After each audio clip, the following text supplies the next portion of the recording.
most powerful week in the automotive world is here. Let's go! The 58th SEMA Show. We're here stronger and better than ever. This is it. This is us. This is SEMA.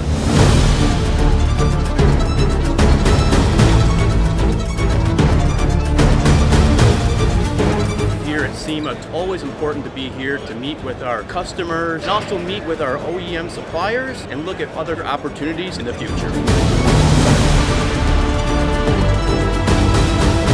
The community and also the people that you meet while you're here. The more hands you shake, the more money you make.